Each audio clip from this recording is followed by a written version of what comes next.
We're not recording yet, so you don't, save it. Dennis, you ignorant slut.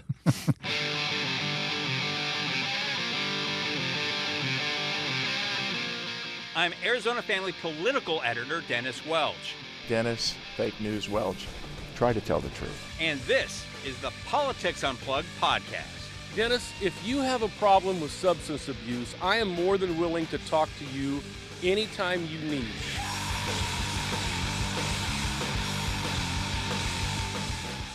And welcome back to another edition of the Politics Unplugged podcast edition. This week, I'm joined by Yolanda Bejarano, the former chairwoman of the Arizona Democratic Party, and a frequent guest, fellow pizza enthusiast, Barrett Marson. Dennis, thank you both for being here. Dennis, I can finally say I'm happy to be here. I mean, you actually, you record this at about lunchtime. You actually brought out the good pizza. You didn't give me Pizza Hut pizza. You gave me Spanatos. You're lucky you didn't get Red Barons. You're lucky you didn't get a Red Baron. That was disgust, sir. Yeah, I am sure you were looking at Tostinos or whatever, the little crappy frozen pizza. I'm sure you were looking at that. It was either the Red Baron or a dry kale salad. Yeah, you know what? I would have been okay with the dry. Dennis, a real show treats its guests properly. You have the green room. The only thing in the green room is this little water. There's not even like little candies. I mean, come on. You know what? You'll not besmirch the Arizona family Zero like that. You got a free Coke Zero and a water. And they have really good coffee. Yes. Politics Unplugged podcast brought to you by Coke Zero. No, it's not. We don't. For the record, we are not sponsored by anybody. Yeah.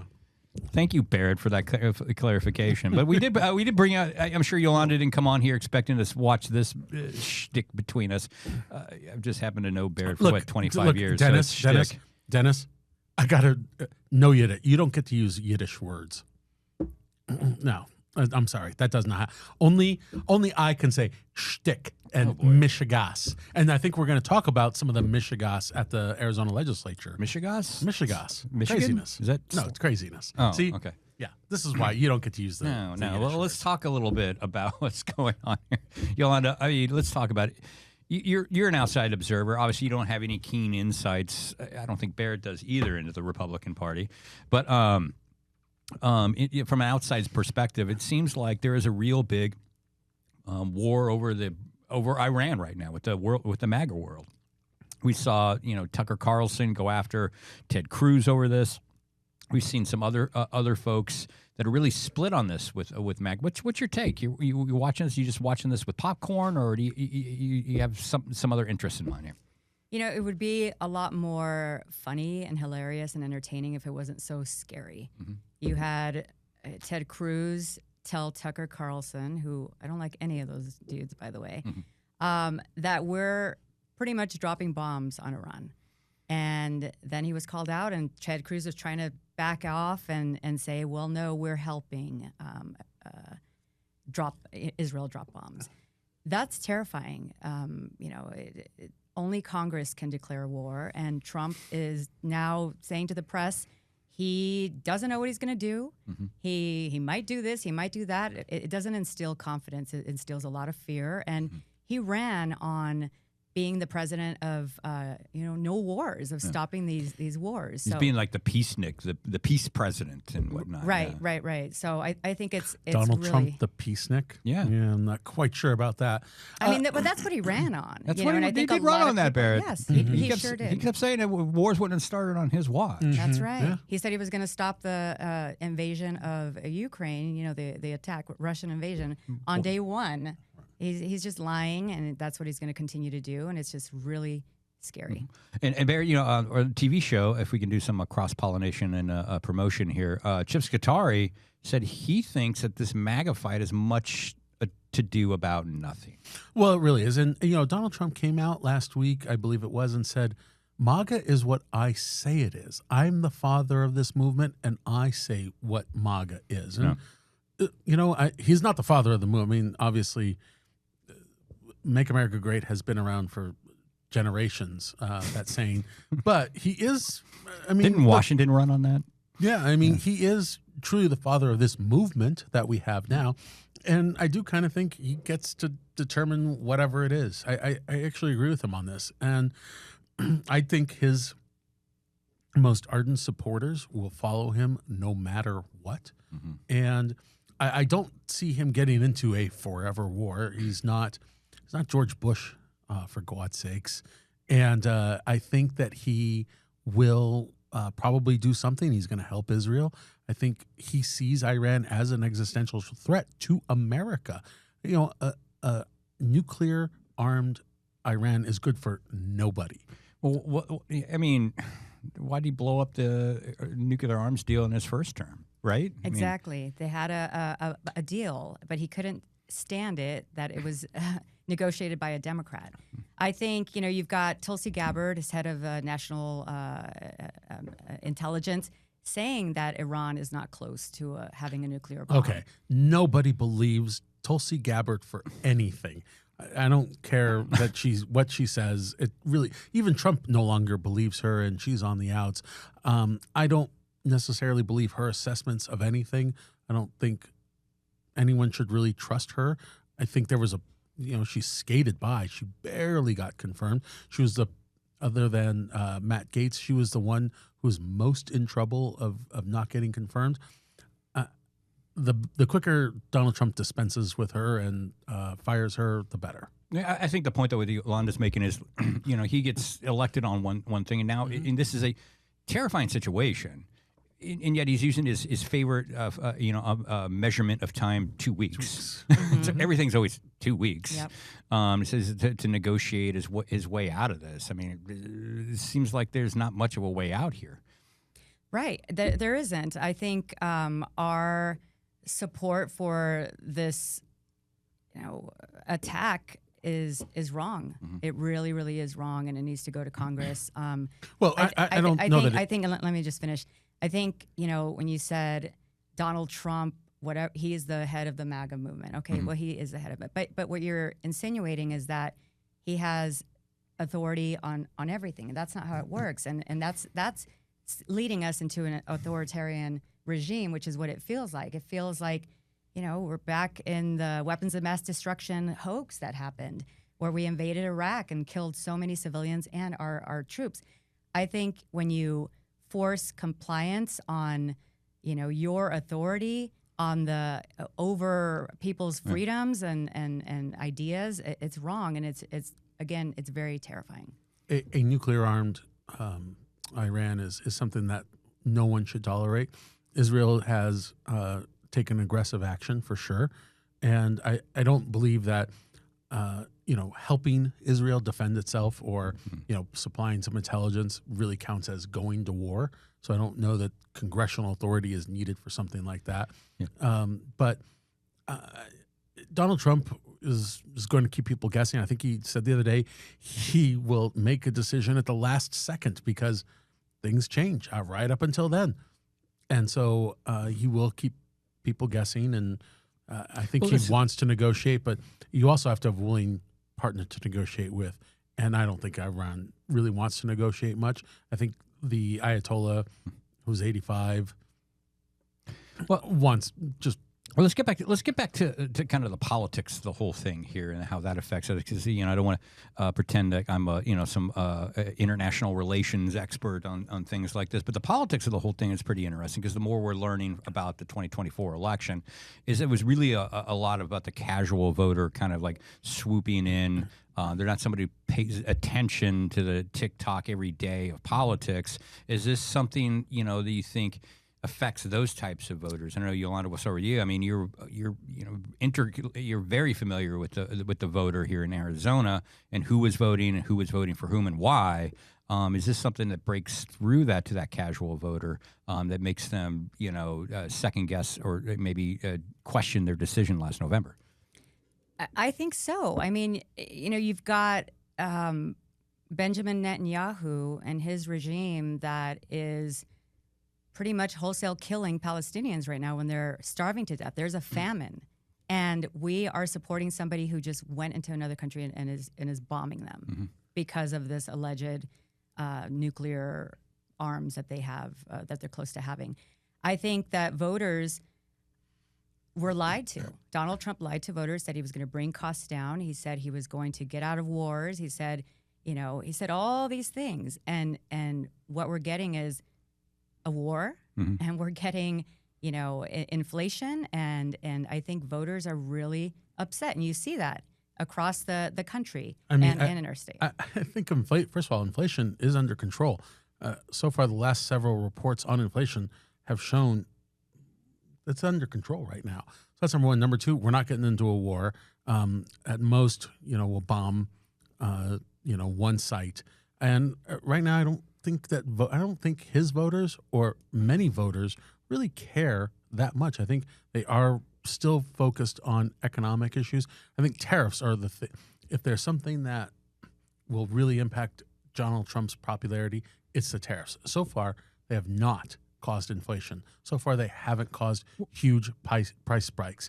But once they do, if they do, that is what will cause the casual voter who voted for Trump because of the economy. That is what may push them back. Well, let's talk about this other issue while we're people are paying attention to this international crisis that's unfolding now in the Middle East. I mean, I'm reading now there seems to be a lot of trouble in the Senate with his, quote, big, beautiful bill.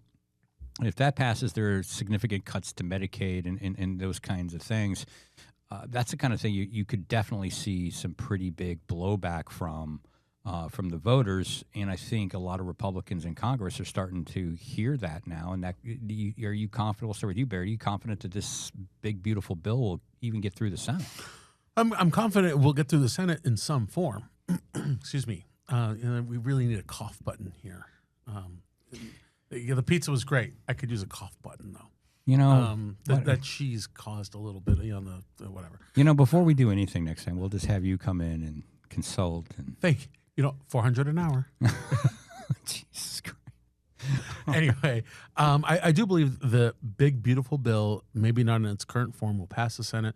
There will have to be some sort of conference committee or something. The House will have to take it, whatever. We've got a lot of the SALT issues, Medicaid. Those are some huge issues that remain outstanding. But, there is one, I think Donald Trump keeps talking about, well, we need to cut the waste, fraud, and abuse out of Medicaid. And I'm all for that. But I think the problem is what's one person's waste, fraud, and abuse is another person's, a single, adult male who maybe doesn't work because they're disabled, and we're going to kick that person off because they're a single adult male. So I think you have to start looking at the details. But with the waste, fraud, and abuse that Donald Trump talks about, that I think that's great. But I think the problem is putting that into the writing, into the bill, and it's not just waste, fraud, it's actual people. Yeah, and I think a big problem, too, just on the political side is this messaging on that bill. I don't know what the message is on that bill, and ironically, I mean, the Democrats have their crap together on messaging against that bill, and Republicans don't have that, correct? Yeah, that's right. Like one big piece is on the rural hospitals. The federal funding for rural hospitals is on the chopping block.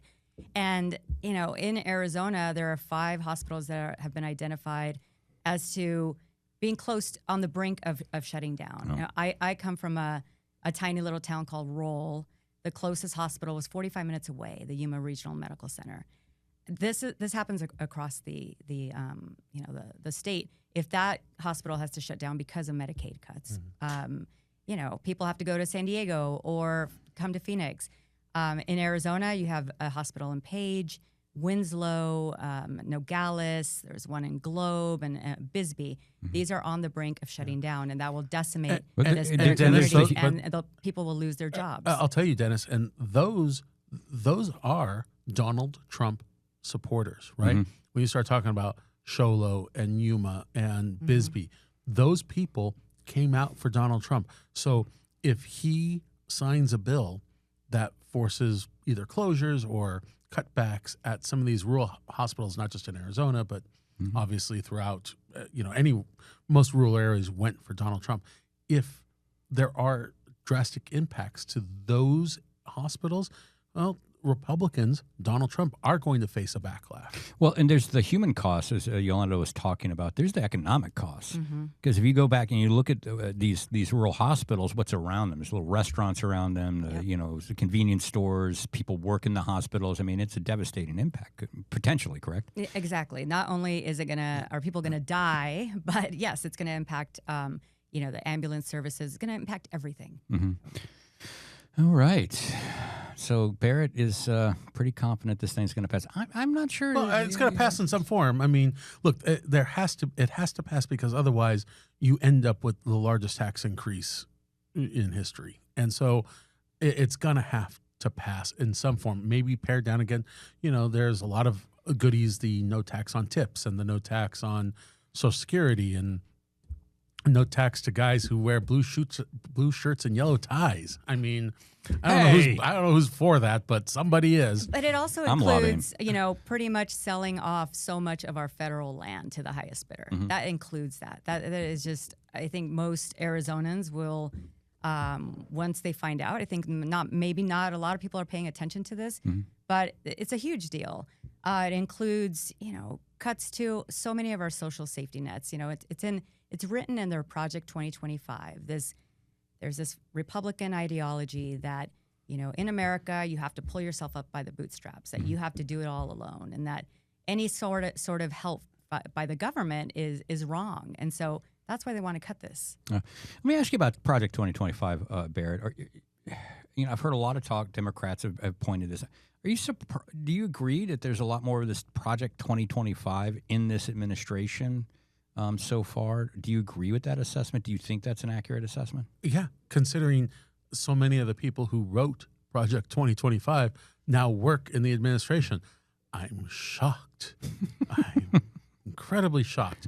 I know Donald Trump did try to distance himself from it, and look, it's a 17,000-page document. So some of it is longtime Republican orthodoxy that would have been done in George W. Bush, Ronald Reagan. So some of it's not, a surprise, and some of it's a long time coming. There are probably some areas where the American people, if they delved into it, wouldn't be happy. But, Donald Trump did hire a lot of people who sort of wrote that. But, getting rid of the Department of Education, what Republican president in the last 40 years hasn't tried to do that? No. So also, before we move on to some state political issues and whatnot, I do want to get your take. The court recently ruled that Donald Trump can control the California National Guard. I just want to get your response to that. Obviously, he federalized the National Guard there to go quell dissent in Los Angeles, who were people protesting against the ICE raids out there. I just want to get your thoughts on what the latest court ruling had to say. Protesting is protected. It's a protected right. And using the National Guard to quell dissent, that's like, what regimes like Iran, I'm not a supporter of Iran. They've done horrible, horrible things to their people. This is the road I feel that we're going down. I think, ripping children away from their families, ripping families apart when they show up to their court hearings is wrong. People are trying to do this the right way, and they're not getting an opportunity, and they're being disappeared. Where are they going? Where are they taking these people? And you're traumatizing so many families and communities. Is this what the MAGA voter wanted when they voted for Donald Trump? 100. Absolutely. This is exactly, in fact, more than maybe only 98, because they want more. And, excuse me, the Republican voter in general wants, and many across the spectrum want a bit more targeted, getting rid of the, felons and the true criminals among that group. But I would say that the MAGA base wants 11 million, 20 million, whatever the number is. The 3,000 a day that Stephen Miller, Trump's, deputy chief of staff and main architect of immigration issues, I mean, they want to see that. And so, ICE going to the Home Depots, so to they're, the farms. So they're to the, cool. So MAGA's cool with like Absolutely. watching ICE chasing field workers Farm through workers. strawberry fields and people. Oh, I do love strawberries. Yeah, and just chasing them off of construction sites. Right, I thought we had to build more houses. Yeah. Right. And so, I think they do want that very much so. And, I know that, Trump has been a little bit on both sides of this issue. He's had a great debate with himself, whether to take, to go after the farm workers and the, the people in the meat packing plants and stuff versus, just those more dangerous criminals. But I do believe that the MAGA voter absolutely wants that. And to some extent, just the regular, general, independent, right-leaning independent, moderate Republican wants a strong border. Joe Biden said, hey, I can't do anything about the border because Congress didn't pass the bill. You know what? We have the most secure border in, decades. That happened because, Donald Trump was very serious about it. And now it's a trickle. Border Patrol agents are actually bored these days. Yeah, but we're going to spend more money sending more and more resources down there. Yeah, but we're spending more resources, no doubt. Yeah, but it's worked, and you cannot. Yep. Yeah. You can't argue you can't argue with success. And I will say I do agree that there is a faction of the MAGA movement that does want this, that they are. They have a lot. They're very unhappy. There was recently a World Happiness Report that comes out every single year that ranks all of the countries. Finland's number 1. You've got all the like Denmark, and Mexico's number 10. The United States is number 26. And for people 30 years and younger, they're like at 67. They rank it really really low. And evidence shows there's research that suggests that the unhappier you are, which the United States keeps going down, because they don't, there are lots of different reasons why they're ranking this way. But the unhappier you are, the more right-leaning you are. And the happier you are, the more left-leaning you are. And I think, there are people that are very unhappy that don't trust their institutions, that don't trust the government, that have been fed propaganda on Fox News day in, day out. And they're very unhappy, and they like to see the cruelty that's happening to immigrants. And the reality is, one day without immigrants, this state would fall apart. This country would fall apart. Dennis, I just hope the survey doesn't call me today because I'd be so happy. I got the good pizza. I'm, on the podcast. I mean, I don't know how much happier I could be. This is a chance to get him on your side. I mean, but that's the thing. Republicans, like the MAGA Republicans, they just want for themselves. They're not thinking about what's the well-being of anybody else, unfortunately. And I think that's really sad. Well, but I do, I'm not a MAGA person, but I do think they love this country and they do want a strong border. Sometimes I do question how happy they are, and maybe they should get a real life. But at the same time, they do love the country and they want to see it succeed more on their terms than on other people's terms. Mm-hmm. Yep. All right, let's pivot now. Let's talk about state politics and the legislature. I love this stuff. I love the absolute meltdown, just from a political theater perspective. Absolutely. Last night, if my voice is a little hoarse, I mean, I was up till 2:30 cheering. Yeah, this is like the Super Bowl of absolutely of the Marson household. It is. Oh, my wife and I are each on computers and tweeting and texting, and two different. I mean, we're still there. We're texting each other. Even though we're sitting on the couch with each other. Yeah. It was fascinating. It's unprecedented that one of the chambers would just sine die. The penultimate episode of this season of the Arizona Legislature. Yeah. What a cliffhanger, man. They died without permission from the House. And while Andy Biggs had done that sort of once before, the House was actually on the floor when that happened. They'd already passed the budget when Andy Biggs and they already passed the budget. Absolutely, 100%. It's a little apple. Right. It's much different. This is truly unprecedented. Pass the budget. See you. We're out. I want to get Yolanda's perspective on one of the subplots of the season of the Arizona Legislature, this season's episode of that. The Chase Field Stadium bill That was fun. It was it'd been on hold for months in the Senate. All of a sudden, late yesterday or late Thursday, I got a 94-page amendment. Much of it filled with the details of ins and outs of the tax code. And then just hours later, lawmakers are voting on this. We don't know a whole lot yet as we're taping right now, the details of what's going on with the bill, at least with the tax financing and all that other stuff. But I want to get your take on this. Yeah, I mean, is this continue? No, I was just going to say, I mean, where's the public at on this? Because, I keep saying it over and over, it's like the public's appetite for financing stadiums, professional sports stadiums, is like there is none anymore. And here we are moving forward. And the defenders will say, well, this is a publicly owned asset. Mm-hmm. I mean, what's your take on this? It's a private company. The Diamondbacks are a private company. They make private monies. They make profits, and they make a lot of money. I don't know the exact amount, but I can't remember, like millions and millions of dollars. Is this more of like socialism for corporations? I mean, that's what it feels like to me. Mm-hmm. Instead of using this what was $500 million tax break where they can recoup these taxes, wouldn't that be better used making sure that kids have health care instead of kicking them off, which is what Republicans are trying to do? Would that be better used to make sure our elderly have, a safe place to live? I think it's ridiculous. It's wrong. But these sports franchises, they know who to go to, like Warren Peterson, and they know how to get this done. And unfortunately, there's no legal teeth in the document.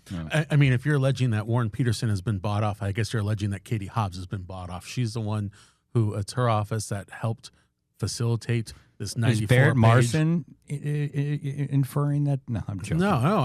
No, but I don't believe that Warren Peterson has been bought off, just like I don't believe Katie Hobbs has been bought off. I do believe that the Diamondbacks, unlike the Coyotes who have left us, they are more of a Phoenix institution, an Arizona institution. And as the bill, and I haven't read all 94 pages either, but I'm pretty sure that if you don't go to the stadium, you're not really paying for anything. Mm-hmm. And that's an important thing. They followed the Cardinals model, which was approved by voters 2 decades ago. They followed that model, and you go and you buy a wonderful Coke Zero at the... Why do you got to stop promoting Coke Zero on this show? You should see my refrigerator home full of Coke Zero. Yeah. If you go and buy a soda, a hot dog, a jersey, Mickey Mantle jersey not sold at Chase Field. Then the tax money on that does not go to help pay for education, for health care, for all those other things. But it does go to pay for a publicly owned asset that is Chase Field. And yes, that obviously benefits the Diamondbacks, and they are a private business. But, I mean, think about Baltimore and Cleveland when they lost NFL teams. In Indianapolis, how devastating that was. If we lost the Coyotes, and some people weren't happy.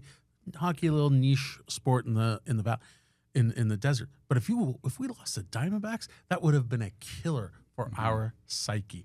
Salt Lake City was champion at the bit to get the Diamondbacks and spend public money. Well, Salt Lake City has its choice of teams it wants to bring in. The A's are playing in Sacramento. The Tampa Bay Rays are not even playing in a real stadium this year. So they're playing at Yankee Stadium. Come on, Dennis. What other private company gets public monies like this? Oh, my God. Yeah. What other TSMC? How much public money did they get? I mean, that's federal money, yeah. That is the best of my knowledge is public money, Dennis. Yeah, all of a sudden, you're like one of those people. I'm agreeing with you. Oh, okay. No, okay. But I mean, the government picks winners and losers all the time and hands out job training money and tax abatements, and we have giblets all over the state. Yeah, but the idea with something like this is that the D-backs, they say, well, we need to upgrades and repairs. Yes. And to a public facility. To a public facility, but the public looks at this and says, you guys are billionaires, man. Yeah. Pay for it your damn self, exactly. right? Yes. Yeah. In a way, it doesn't help that like the owner, the lead owner of Ken Kendrick is on TV, like showing off his baseball card collection, which is worth millions. Right. Like, I don't know. Sell your Hornets Wagner to go fix your damn roof. That's like the attitude. That's I'm not a saying rare that's my card. attitude. Yeah, that is the attitude. And it's like they know how to game the system. They know how to get this public money, and they're going to continue to do it as long as we have people that allow it. Yeah. Well, look, I think it is one more thing. Sorry to interrupt, but I did not compare Katie Hobbs, our great governor, to Warren Peterson. No, Never, but you said Warren Peterson was doing things. So Katie different. Hobbs, They're so different. Katie's doing a great job. Oh, well, Katie Hobbs helped negotiate that 94-page amendment. So whatever Warren Peterson did, Katie Hobbs did as well. So, I mean, that's my point. I just think that you've got a community asset like the Diamondbacks. And, you know, I go to a handful of games every year. I'm an Angels fan and a Yankees fan, obviously. You just made Colin happy. He's also an Angel fan. Yeah, I mean, look, it's tough to admit. I mean, that's the toughest thing to admit on this show is I'm an Angels fan. And so Colin it's freely sort of a admits it. cursed life. yeah, and so I mean, I grew up 10 minutes from Anaheim Stadium. Whatever, I could talk for hours on that. I don't appreciate when teams threaten to leave. Like, if I don't get this, if I don't get the $500 million, I'm going to leave. Yeah. Well, then get the hell out of here. Yeah. But I just think it would be too big of a hit to the psyche of Phoenix. And while yes, $500 million, that's a lot of money. It's a public asset, and it is. Well, real quick, let's here. wrap up on this. This is the optics of it, because this is a political podcast. The optics of this whole thing, again, and it happens year after year. It's not new, but you put out new complicated legislation and shove it down lawmakers' throats. They're voting on it within hours, and the public doesn't get much input on that. Just your thoughts on that. Yeah, it's wrong. I think if and they do that because if the public knew the ins and outs of what was in that piece of legislation, I think they would go to the Capitol. They would call their legislators and say, "Hey, what the heck's going on here?" The public hardly came out for the budget, the $17.6 billion budget that was released earlier this week and then voted on last night by the state Senate. So I don't know that they would be up in arms again. I mean, it was 20 years ago, of course, 22 years ago, something like that. But the public essentially weighed in on this type of arrangement. This is closer to 30 years. Yeah, it was what, 2002, something like that. Well, no, the D-backs played their first game in. No, 98. I'm talking about the Cardinals. Oh, the Cardinals Stadium. Okay. Yes, I'm talking about the Cardinals Stadium. And if you want to go back, yes, we can go back to the Diamondbacks. Other than Mary Rose Wilcox, I think the public has weighed in on that, right? The county board assessed a tax. There wasn't a revolt, again, other than Mary Rose Wilcox. I was going to say she actually got shot. I know, but just in the tush. And so, oh my God, jeez. and she's okay. So we can, time. Plus tragedy equals comedy. So we can say that. But I think the voters weighed in a long time ago on the Cardinals, and now the Diamondbacks use that model. And I would expect maybe the Suns will maybe do something similar. Well, we'll leave it there. Maybe a new hockey team. And maybe next week, we'll be able to talk a little bit on the podcast about how they actually passed a budget, or we'll be looking at a fiscal crisis. Stay tuned. Stay tuned for the fiscal crisis of the great fiscal crisis of 2025. The great finale of the this season of the Arizona Legislature. I got my DVR set. I want to thank you both for coming in. Thank you so much. Thank you. Thank you, Thank you, Dennis. Spinatos and Coke Zero.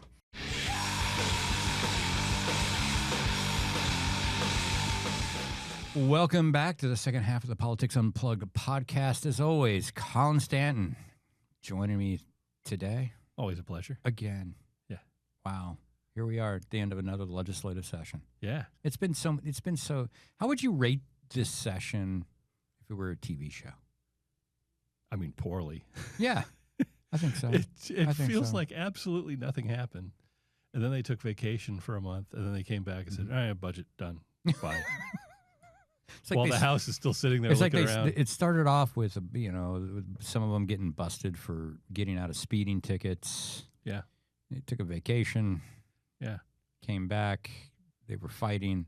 I got to say, like the legislative drama is just for people like me. It's just pure theater. It's some of the most entertaining stuff here at the end. Yeah.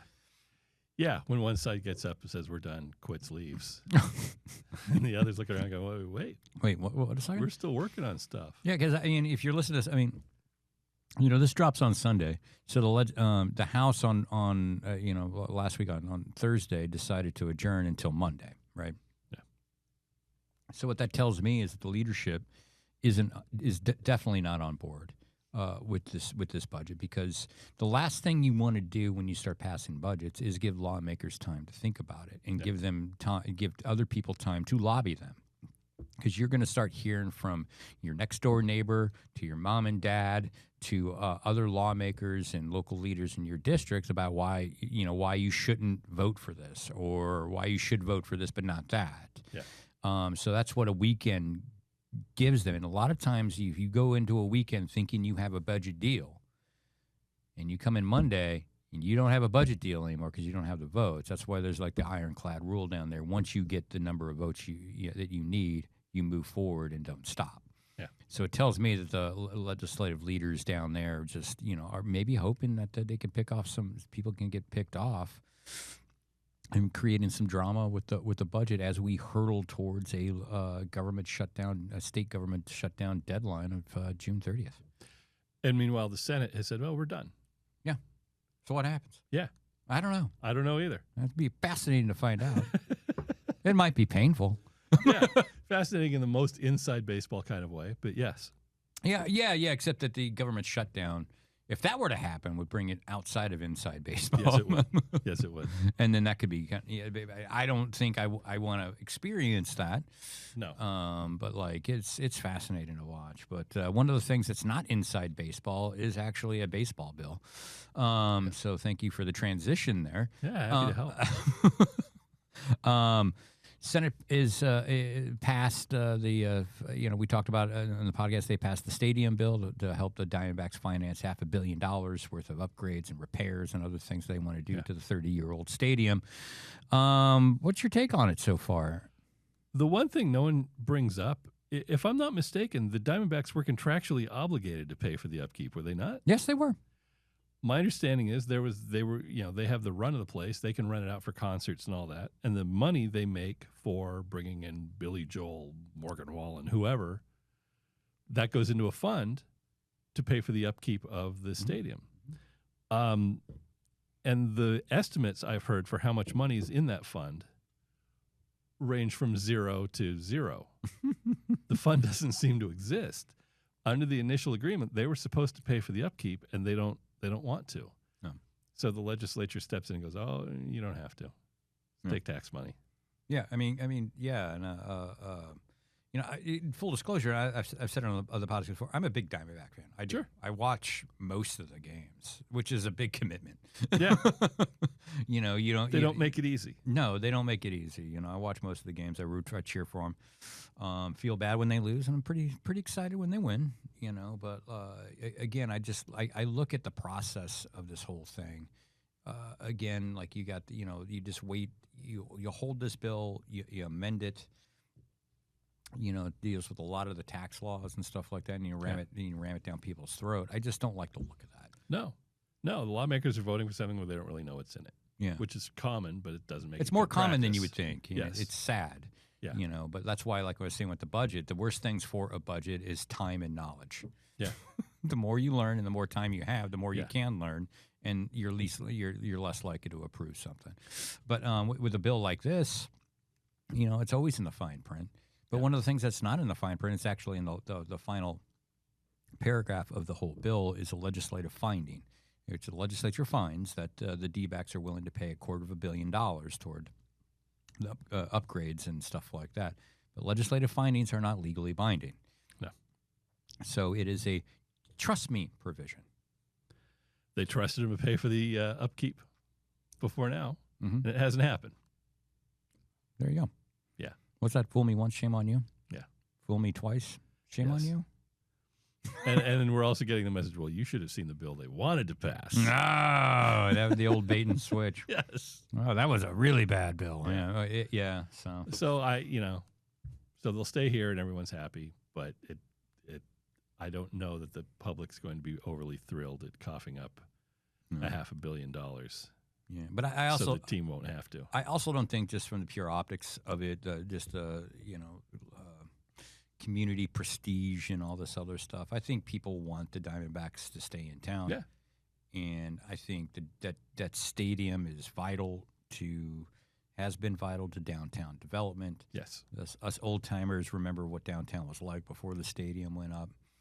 It's pivotal down there, and there was a lot of leverage on their part. And I think the public perception is they want to keep their baseball team. Yes, they do.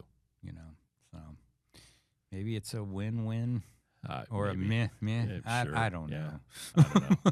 Yeah, everyone wants to keep them. It's just, no one, public doesn't really have a huge appetite for telling a billionaire, no, don't you worry. Let us pick up the tab on this. Yeah, I'm telling you, man, that just doesn't exist. So we've talked about it on the show before. I mean, look at Kansas City. Yes. For God's sakes. They're not paying for stuff for the Chiefs. The Chiefs in Kansas City. Yeah. Go to Kansas City.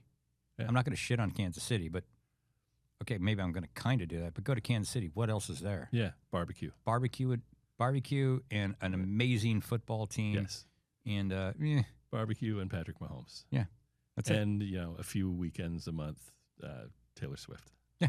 I mean, it's just, and they weren't willing to pick up the tab for a new stadium for the Chiefs. Yeah.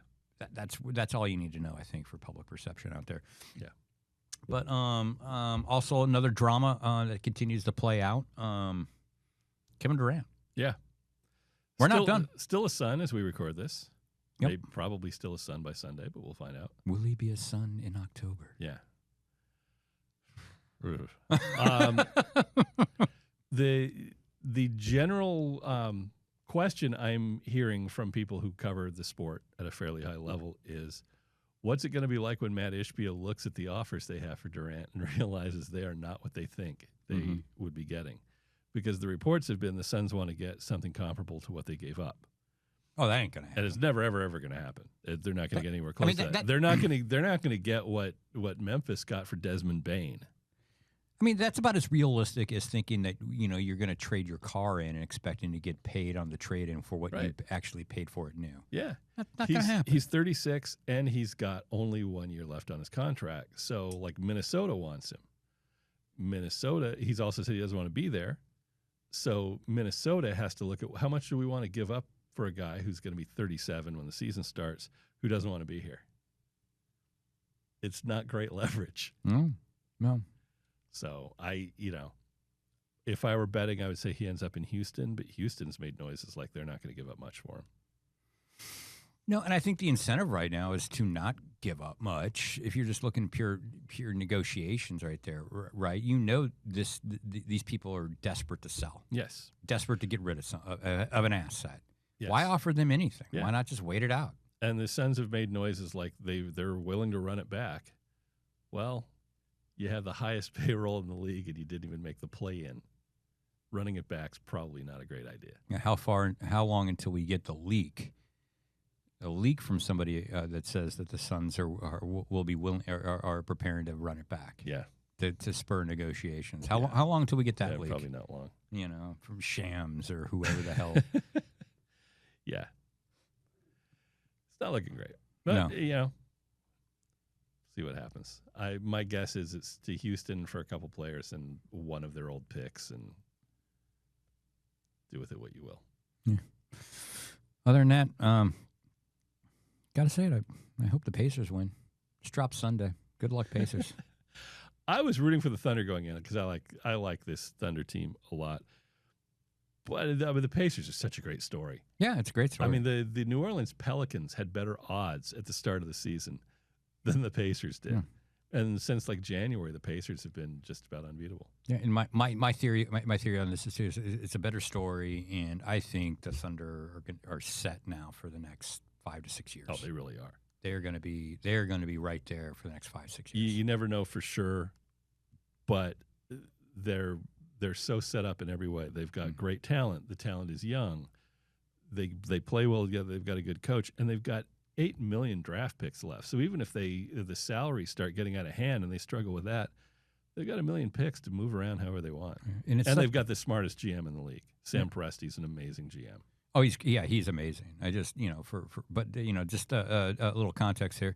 for me to overlook that and all that stuff and like, yeah, I think the Pacers are a great story. Let's root for them. It's a lot for me when you consider that their point guard is from Iowa State. Yeah. And I can't stand that. Yeah, school. you got to get over that. I got to get over that. Yeah. I can't stand them. Yeah. And then remember, the Suns could have had them. Could have had Halliburton. Could have believe SGA. Yeah.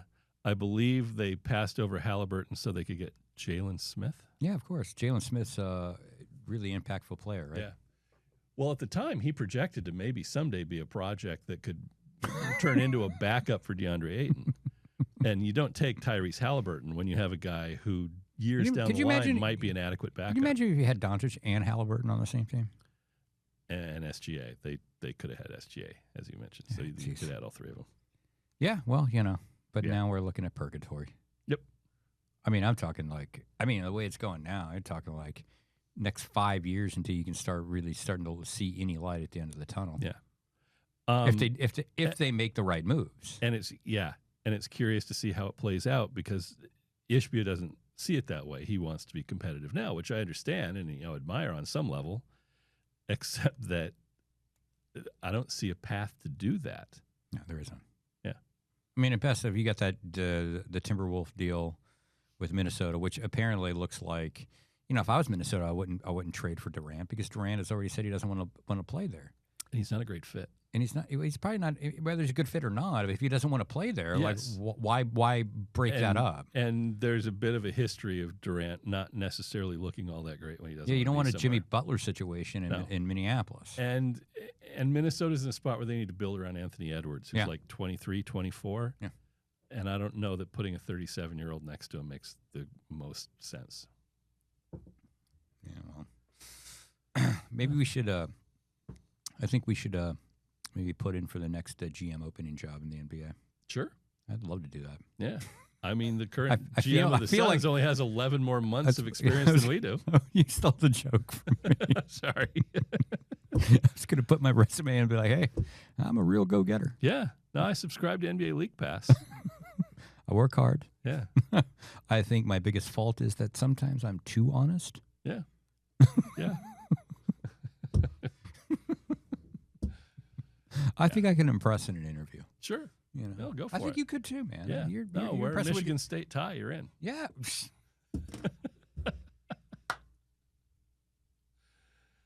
You're all set. Just come in, get the mascot uniform. Yeah. March it. Yeah, absolutely. Oh, man. If you don't understand that joke, go Google it. Yeah.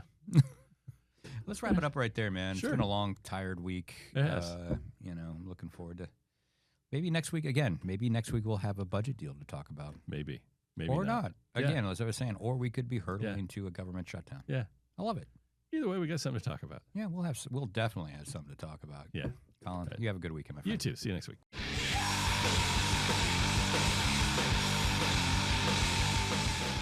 Thanks for listening. You can subscribe on YouTube, Spotify, Apple, the Google Store, or anywhere else you get your podcasts. See you next time.